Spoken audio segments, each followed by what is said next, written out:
طاقتور جنات کو قابو کرنے کا آسان عمل لے کر حاضر خدمت ہو، وہ بھی اللہ تعالیٰ کا ایک صفاتی نام اور قرآن کریم فرقان حمید برہان رشید کی چھوٹی سی آیات کریمات سے۔ جتنا بھی طاقتور جنات ہے، خبیث جنات ہے، سرکش جنات ہے، وہ عامل کی پڑھائی سے وہ قابو نہیں آ رہا، وہ دوڑ جاتا ہے، جسم سے نکل جاتا ہے، فرار ہو جاتا ہے، پڑھائی کرنے سے پہلے وہ نکل جاتا ہے بدن سے، پھر 10 منٹ بعد، 2 منٹ بعد، 5 منٹ بعد، اتنی دیر کے اندر پھر حاضر ہو جاتا ہے، پھر تکلیفیں دیتا ہے، یعنی وہ قابو میں نہیں آتا۔ ایسی اس کی سکھلائی اور پریکٹس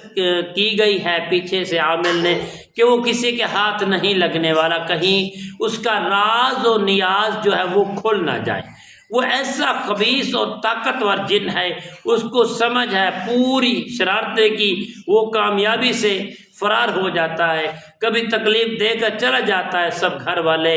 پریشان رہتے ہیں۔ تو یقیناً ایسے طاقتور اور خبیث جنات کو قابو کرنے کا زبردست عمل لے کر حاضر خدمت ہوں انشاءاللہ۔ السلام علیکم ورحمۃ اللہ وبرکاتہ۔ عملیات کی باتیں چینل میں آپ کو خوش آمدید کہتا ہوں۔ تو پیارے دوستو، عملیات کی ہر بات انشاءاللہ آپ تک ہم پہنچاتے رہتے ہیں۔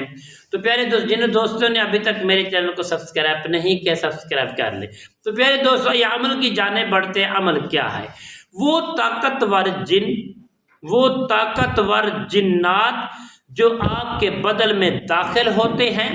اور عامل کی پڑھائی سے پہلے وہ نکل جاتے ہیں، ہم فری میں پڑھائی کرتے رہتے ہیں، وہ پھر کہیں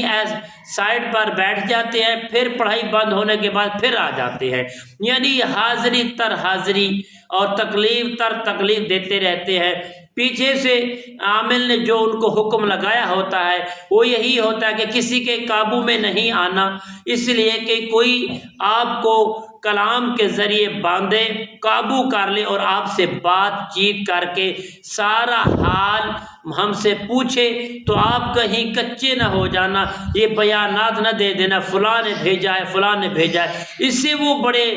حکم لگاتے ہیں، اس لیے کہ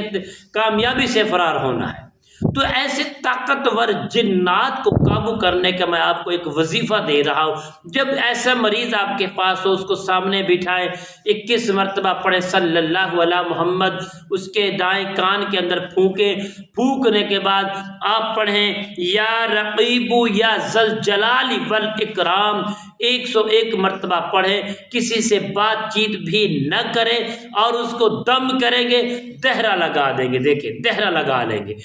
تو دہرہ لگانے کے بعد وہ کمزور ہوتا جائے گا، آپ نے کسی سے بات چیت نہیں کرنی، بولنا تک بھی نہیں ہے، تو انشاءاللہ وہ جب کمزور ہوگا تو آپ کو پتہ چل جائے گا، جیسے انسان کی کومے میں چلا جاتا ہے، کمزور ہو جاتا ہے، پریشان ہوتا ہے، تو آپ اس کو پکڑیں گے، اس سے ہر قسم کی بات چیت پوچھیں گے تو وہ انشاءاللہ ہر قسم کی بات آپ کو بتائے گا، اور یہی الفاظ آپ نے پڑھ کر پانی دم کر کے اس کو پلانے، یہی اس کا علاج ہے۔ السلام علیکم ورحمۃ اللہ وبرکاتہ۔